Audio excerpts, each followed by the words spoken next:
최근에 나온 책인데요. 그 한국교회 진단 리포트 이런 제목의 책이 있습니다. 이 책에 보니까 이런 설명을 하는데요. 이제 불이 나지 않습니까? 그러면 이제 소방수가 출동을 하는데요. 그런데 소방수들이 이렇게 화재를 진압하러 출동했을 때 가장 먼저 하는 일이 화재의 근원을 찾는 일이라는 겁니다. 막 이곳저곳에서 불길이 치솟아 오른다 하더라도 그 불을 일으킨 근원부터 해결을 해야 불길을 잡는 데 도움이 된다, 뭐 그런 이야기더라고요. 그러면서 그 책에서 이 한국교회 진단에도 이 원리가 적용될 수 있다는 겁니다. 지금 모두 다 한국교회는 위기다, 한국교회는 어렵다, 이걸 습관처럼 말하고 있는 시대인데요. 한국교회가 위기라면, 그리고 또 이것에 대한 진단이 필요하다면 근원적인 문제가 뭐냐, 이걸 찾는 게 중요하다는 겁니다. 저는 그 책의 이 부분을 읽으면서 오래전에 나왔던 그 필립 얀시가 쓴 책 제목 하나가 떠올랐는데요. 콤마하고 내 안에 하나님이 없다. 제가 한국교회가 지금 침체다, 어렵다, 문제가 많다, 그렇게 진단을 한다면 저는 생각에 근원적인 문제가 뭐냐 하면 교회에 예수님이 잘 안 보인다, 이거라고 저는 생각을 합니다. 자기 눈에 안 보이는 거죠. 그러니까 예수님이 잘 안 보이니까 그냥 자기 소견에 오른 대로 막 하는 거 아닙니까? 담임 목사도 그렇고 부목사도 그렇고 장로도 그렇고 성도도 그렇고, 그래서 이게 근본적으로 한국 교회의 문제가 아닌가. 그래서 만약에 오늘 교회 안에 예수님이 잘 안 보인다고 한다면은 그것은요, 예수님이라는 이 호칭을 쓰지 않는다는 게 아니라 두 가지 문제예요. 교회 안에 예수님이 가지신 정신이 잘 흐르지 않는다는 거거든요. 그런가 하면 또 한 가지 문제가 뭐냐면은 교회 안에 예수님의 이름이 가진 능력, 이 능력이 잘 안 나타난다는 거 아닙니까? 이런 점에서 보면은 오늘 이 시대에 참 비극이라 그럴까, 아픈 문제가 뭐냐면 이게 딱 마태복음 17장 14절의 상황인 것 같아요. 마태복음 17장 14절, 너무나 가슴 아픈 아버지가 등장을 해요. 그들이 무리에게 이르매 한 사람이 예수께 와서 꿇어 엎드려 이르되 주여 내 아들을 불쌍히 여기소서. 그가 간질로 심히 고생하여 자주 불에도 넘어지며 물에도 넘어지는지라. 지금 아버지 입장에서 절망적인 상황이에요. 아들이 귀신 들렸어요. 불에도 넘어져요, 물에도 넘어져요. 이대로 뒀다가는 무슨 일이 일어날지 알 수 없는 두려움이 이 아버지를 엄습합니다. 그래서 그 아들을 데리고 주님을 찾아왔는데 마침 그때 예수님이 변화산에 가 안 계세요. 그 제자들에게 데리고 왔더니 너무나 가슴 아픈 그 다음 16절 말씀이요, 내가 주의 제자들에게 데리고 왔으나 능히 고치지 못하더이다. 저는 이게 참 오늘 목회하는 저의 고민이고 수많은 목사님들의 고민이라 생각을 해요. 상황은 너무 복잡하고 너무 어렵습니다. 사실 저는 인간적으로는 제 윗대 목사님들 좀 부러워요. 옥하는 목사님이 여러 가지 부럽지만 우리 옥하는 목사님 시대는 유튜브도 없고 인터넷도 없고 굉장히 단순한 시대 아닙니까? 그 시절에 목회하신 어른들이 너무 부럽고요. 또 그런가 하면은 제가 지금 60대인 게 할렐루야예요. 얼마 안 남았다, 아싸, 너무 기뻐요. 저는 이제 신학교 가는 30대째 어떻게 해야 됩니까? 너무나 양상은 복잡해요. 너무나 양상은 물에도 넘어지고 불에도 넘어지고 그 귀신에게 사로잡혀 있는 이런 문제를 가지고 교회를 찾아오는데, 현실은 내가 주의 제자들에게 데리고 왔으나, 내가 분당 우리 교회에 데리고 왔으나 능히 고치지 못하더이다. 이게 우리의 고민이에요. 이런 상황이다 보니까 저는 분당 우리 교회를 놓고 기도할 때 날마다 하나님 앞에 사모합니다. 하나님, 분당 우리 교회 안에 예수 그리스도가 가르치신 그 정신, 그 십자가의 정신이 흐르게 하여 주시기 원합니다. 여기 그냥 예수님은 안 보이고 그냥 막 세상에서 막 사는 대로 이렇게 교회가 돌아간다고 하면 그 혼란을 누가 그 수습을 할 수 있겠습니까? 예수님의 정신이 흘러야 되고, 그런가 하면 예수 그리스도의 능력이 나타나야 돼요. 능히 고치지 못하더이다 이래갖고는 안 되는 거 아닙니까? 그러고 보니까 이게 동전의 양면처럼 한 뿔이에요. 이 문제를 어떻게 해결할 수가 있나? 그래서 예수 그리스도께서 가르쳐 주신 그분의 정신이 살아나는 그리스도인, 그분의 정신이 살아나는 교회, 그분의 정신이 묻어나 있는 그런 가정. 그래서 우리는 자꾸 생각을 해야 돼요. 누가 미워지잖아요. 누구를 비난하게 되잖아요. 그럴 때 자꾸 생각해야 돼요. 이게 예수님 정신 맞나? 예수님이라면 이거 어떻게 생각하실까? 그런가 하면은 동전의 또 다른 면처럼 예수 그리스도 이름이 가진 능력, 여러분 이거 사모하셔야 돼요. 예수 이름이 가진 능력. 그래서 오늘 이런 의미에서 오늘 본문에 있는 그 변화산 사건, 그 변화산은 이름이 아니고요, 거기에 놀라운 예수 그리스도의 영광이 드러났다고 해서 그런 별명을 붙이는데요, 이 본문에서 예수님은 제자 3명을 데리고 높은 산으로 올라가십니다. 그게 오늘 본문 마태복음 17장 1절 2절입니다. 엿새 후에 예수께서 베드로와 야고보와 그 형제 요한을 데리시고 따로 높은 산에 올라가셨더니 그들 앞에서 변형되사 그 얼굴이 해같이 빛나며 옷이 빛과 같이 희어졌더라. 여러분, 우리가 발견해야 될 예수님의 두 모습이 이거예요. 한 주님의 모습은 인간 예수 그리스도예요. 인간의 몸으로 오신 그 예수 그리스도. 그런가 하면은 지금 베드로, 야고보, 요한 제자들이 목도하고 있는 이 변화된 예수 그리스도의 모습, 이 두 가지가 우리에게 동시에 일어나야 돼요. 아무리 오래 예수 믿고 나는 모태신앙이다 해도요, 인간 예수만 지금까지 보고 교회를 다녔다면 그 온전한 신앙이 아니잖아요. 하나님 아들 독생자 예수 그리스도. 그래서 우리가 이 변화사 사건을 잘 분석해 봄으로 말미암아 이제 오직 예수, 그리고 그것으로 파생되는 그리스도의 정신을 회복하기 원한다. 그리고 오직 예수, 여기서 파생되는 두 번째, 그 이름의 능력, 이것을 경험하기를 원한다. 교회가 이 두 가지 회복하지 않으면요, 능히 고치지 못하더이다, 이런 수치의 자리에 빠지는 거거든요. 그래서 제가 오늘 이런 의미에서 어떻게 하면 이 무기력하고 무능력한 이런 상태에서 벗어날 수 있을까, 이것들을 좀 분석해 드리기를 원하는데요, 한 3가지로 이 회복을 위한 대안, 이건 교회적으로도 또 여러분 가정적으로도 또 저와 여러분의 개인의 심령적으로도 다 해당이 된다고 생각합니다. 다시 주님의 이름이 드러나고 그분의 정신이 우리 삶 속에 배어 있고 또 그분의 이름의 능력이 나타나는 신앙생활을 하기 위해서는요, 첫 번째로 생각의 교정이 일어나야 됩니다.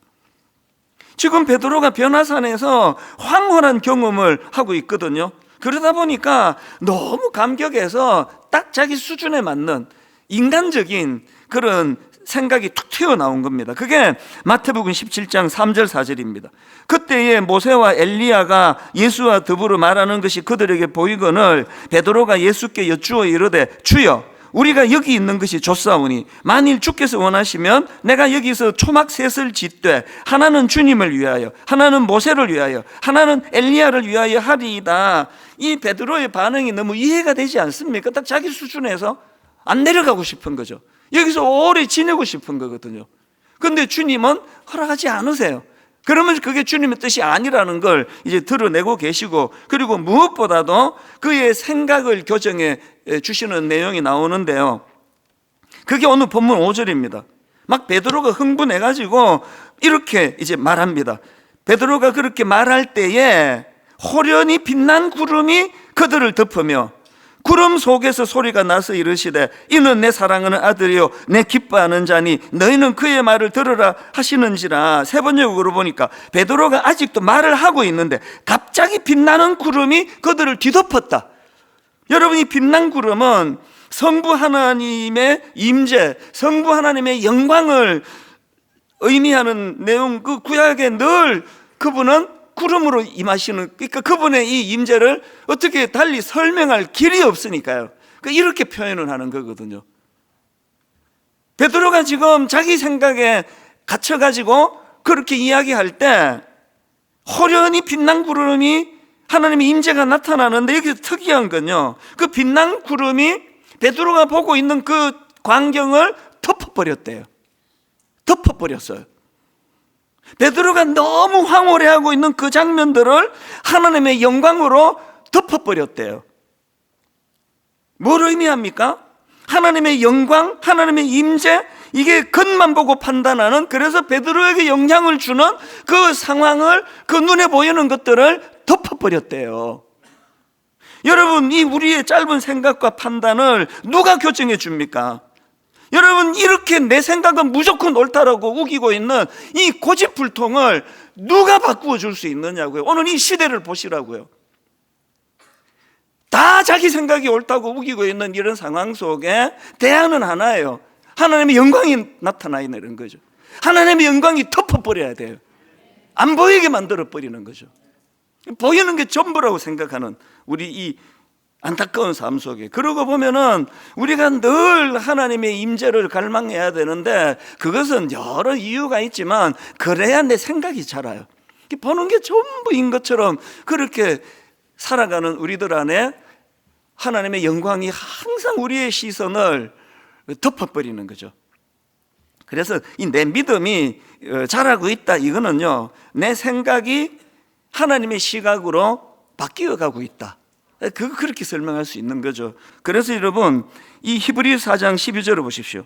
하나님의 말씀은 살아있고 활력이 있어 좌우의 날선 어떤 검보다도 예리하여 혼과 영과 관절과 골수를 찔러 쪼개기까지 하며, 그 다음 보세요. 마음의 생각과 뜻을 판단하는 이에요. 여러분, 하나님의 말씀의 능력을 엄청난 데서 찾지 마시고요, 여러분의 심령이 말씀 앞에 교정이 일어나고 있는 걸로 점검을 하셔야 돼요. 저부터가 어릴 때부터 고집이 고집 센 사람이에요. 여기 제가 고집 세다 그러면 저만큼 고집 안 센 분 계시나요? 오늘은 일단 저만 고집 센 걸로 하겠습니다. 생각 안 바뀌어요. 절대 바뀌지 않습니다. 그렇기 때문에 우리는 말씀이에요. 말씀, 하나님의 말씀으로 늘 우리 생각이. 그래서 이제 고린도후서 10장 3절부터 한번 보십시오. 우리가 육신은 입고 살고 있습니다마는 육정을 따라서 싸우는 것은 아닙니다. 자, 4절을 보세요. 싸움에 쓰는 우리의 무기는 육체의 무기가 아니라 하나님 앞에서 견고한 요새라도 무너뜨리는 강력한 무기입니다. 우리는 궤변을 무찌르고 하나님을 아는 지식을 가로막는 모든 교만을 쳐부수고, 그 다음 보세요. 모든 생각을 사로잡아서 그리스도께 복종시킵니다. 오늘 우리 시대는 이 생각의 교정이 잘 일어나지 않기 때문에 복음의 능력이 필요해요. 생각이 잘 바뀌지 않는 고집불통의 시대이기 때문에 복음의 능력이 나타나서 굳어버린 우리 생각이 교정되는 은혜, 이 역사가 묵상할 때, 큐티할 때, 기도할 때, 예배 드릴 때 늘 부드러운 밭과 같이 우리 생각이 하나님 말씀 앞에 반응하는 그런 믿음의 성도님들 되시기 바랍니다. 두 번째요, 회복을 위한 대안이 뭐냐? 지침이 되는 말씀이 들려져야 돼요. 말씀이 회복돼야 됩니다. 자, 오늘 본문 5절을 다시 한번 보십시오.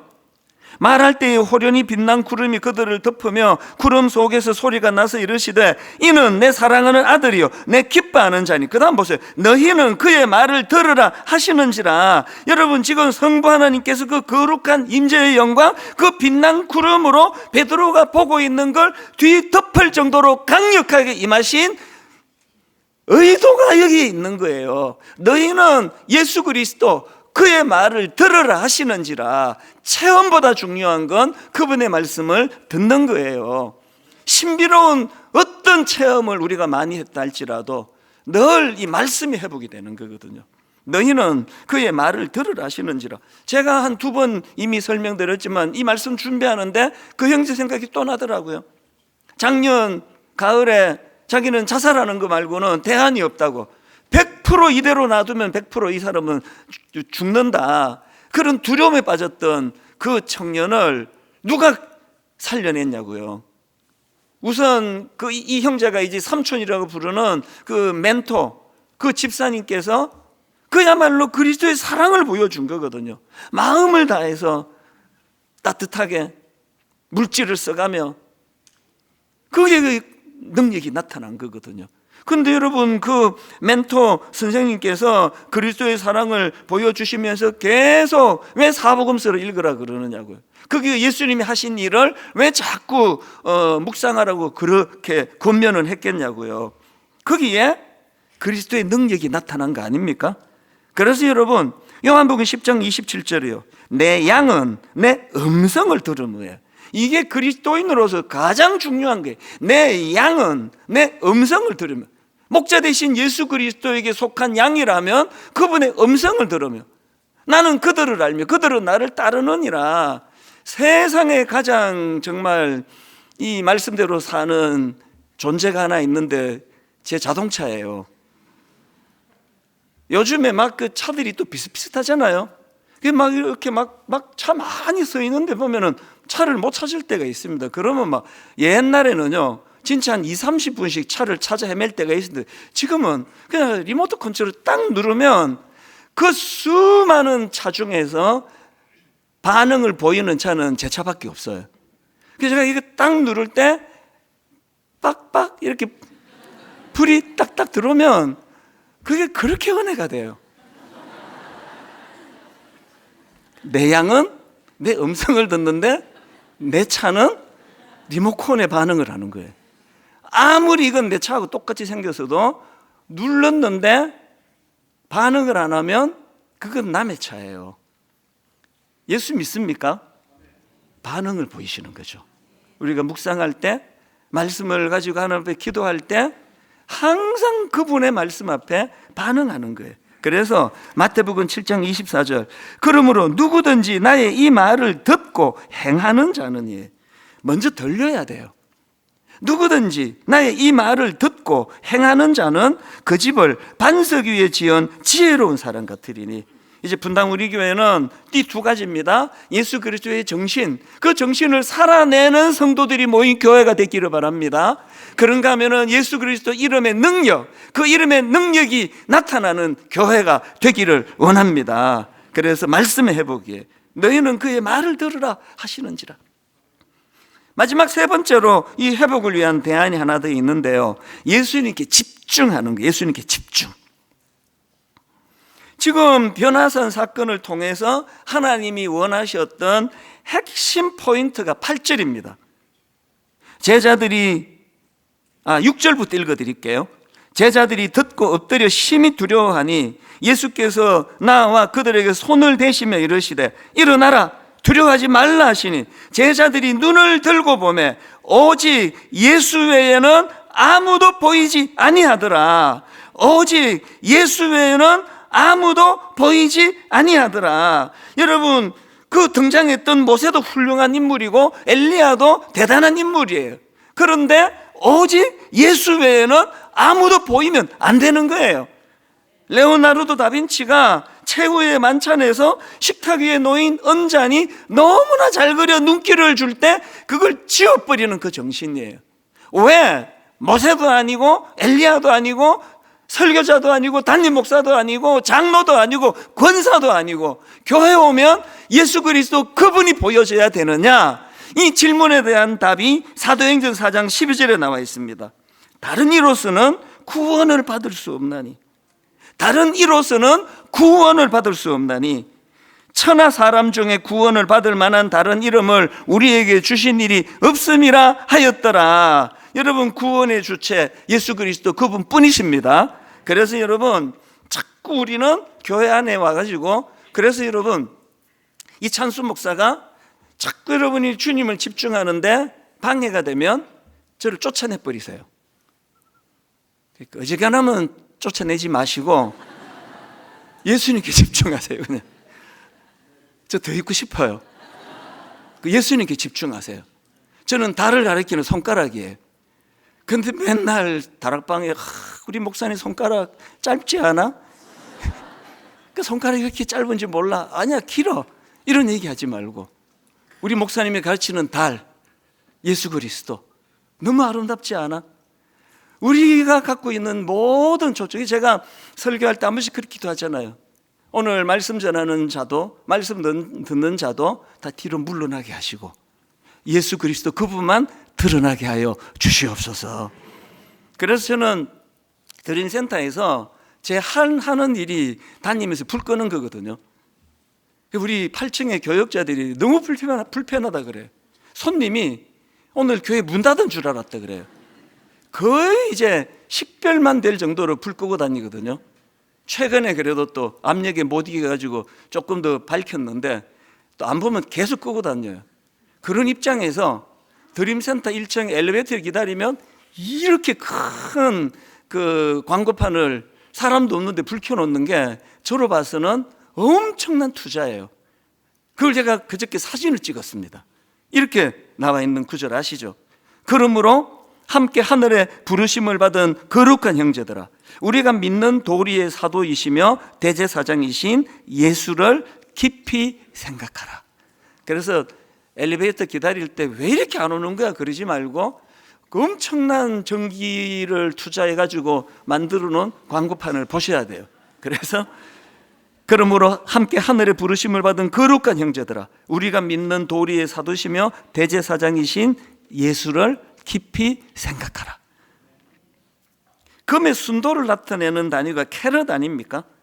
그래서 24K, 이거는요 99.9%의 금을 함유하고 있어가지고 24K는 순금이에요. 18K, 금이 75%밖에 안 들어 있습니다. 14K, 금이 58.5%밖에 안 들어 있대요. 그래서 다 금이지만요 18K, 14K는 거기에 다른 금속이 섞여 있기 때문에 순금이라 말하지 않습니다. 신앙생활도 마찬가지예요. 여러분 예수 믿으시죠? 14K, 18K, 여러분 24K. 우리의 믿음이 순도 높은 신앙인으로 자라가기 위한 잣대는 하나예요. 예수 그리스도가 24K, 99.9%, 18K, 예수 그리스도가 75%, 14K, 예수 그리스도가 58.5%. 사실 제가 지금 우리 대한민국이 너무나 심각한 분열이 일어나고 있고 어떤 사람들은 지금은 내전 상태다 이렇게 지금 말하고 있고, 그리고 곧 이제 저는 판결이 나면 너무너무 두려워요. 또 한쪽이 상실감에 빠지고 상처를 받고 아니면 또 이쪽이 아니면 저쪽이, 그게 너무 두렵고 한 주도 빠지지 않고 후배 목사님에게 연락이 와요. 목사님, 제가 아무 언급을 안 했다고 어느 집사가 교회를 떠나기로 했답니다. 이렇게 말했더니 또 어느 집사가 교회를 떠나기로 했답니다. 또 저렇게 말했더니 또 어느 집사님이 떠나기로 했답니다. 이게 지금 너무 가슴 아픈 현실이에요. 그래서 상처를 받아요. 저도 상처를 많이 받아요. 지금도 쓰라려요. 그런데 여러분, 어느 새벽에 하나님께서 놀라운 인도하심을 제게 주셨습니다. 너무 아프고 쓰리고 상처가 있는데 하나님이 저에게 오다를 내리셨어요. 이 목사, 지금 한국 교회가 예수님에 대해 집중하지 않는다. 분당 우리 교회는 예수 중심의 공동체가 되게 해라. 새벽에 제가 이 명령을 받았어요. 그 새벽에 제가 마음이 뜨거워졌고 제가 치유가 됐어요. 그리고 제 아픔이 감사가 나오더라고요. 하나님, 목회자는 고뇌인데 저에게 이 시대적인 고뇌를 허락해 주셔서 이 깨달음의 자리를 인도해 주시니 감사합니다. 그래서 우리 다락방 또 우리 모든 교회 선포합니다. 여러분, 분당 우리 교회는 예수 중심의 공동체가 되기를 원합니다. 이게 이제 우리가 이번 학기에, 그래서 여러분 에베소서 2장 20절에 보면은 바울이 교회를 건물로 비유해서 설명하는데요, 가장 먼저 등장하는 게 한번 보세요. 에베소 2장 20절, 너희는 사도들과 선지자들의 터 위에 세우심을 입은 자라. 그 다음 보세요. 그리스도 예수께서 친히 모퉁이 돌이 되셨느니라. 이 모퉁이 돌은 건물의 기초석인데요, 이 모퉁이 돌에 기능이 있습니다. 자, 20절부터 다시 보십시오. 너희는 사도들과 선지자들의 터 위에 세우심을 입은 자라. 그리스도 예수께서 친히 모퉁이 돌이 되셨느니라. 그의 안에서 건물마다 서로 연결하여 주 안에서 성전이 되어가고, 너희도 성령 안에서 하나님이 거하실 처소가 되기 위하여 그리스도 예수 안에서 함께 지어져 가느니라. 이렇게 나뉘고 저렇게 분열되고 사분오열되는 이 대한민국을 모퉁이 돌 되시는 예수 그리스도, 그분을 중심으로 다시 이어지게 될 줄로 믿습니다. 에베소서 2장 14절, 그는 우리의 화평이신지라, 그는 우리의 화평이신지라, 둘로 하나를 만드사 원수된 것 그 중간에 막힌 담을 자기 육체로 허시고, 요한복음 17장 21절, 아버지여, 아버지께서 내 안에, 내가 아버지 안에 있는 것 같이 그들도 다 하나가 되어 우리 안에 있게 하사 세상으로 아버지께서 나를 보내신 것을 믿게 하옵소서. 이렇게 결론을 맺습니다. 오직 예수예요. 그 사인할 때 그냥 구호로만 쓰는 게 아니라 오직 예수예요. 예수 그리스도가 드러나는 이 공동체 안에 하나는 그분의 정신이 살아나요. 다락방 가셔서 계속 물으셔야 돼요. 누가 미워질 때 예수님의 정신으로 어떻게 하면 좋지? 또 하나, 예수 그리스도의 이름의 능력이에요. 분당 우리 교회는 능히 고치지 못하되이다가 아니라 이 교회 와서 고침받는 수많은 상한 심령들이 일어나는 교회가 되기를 바랍니다.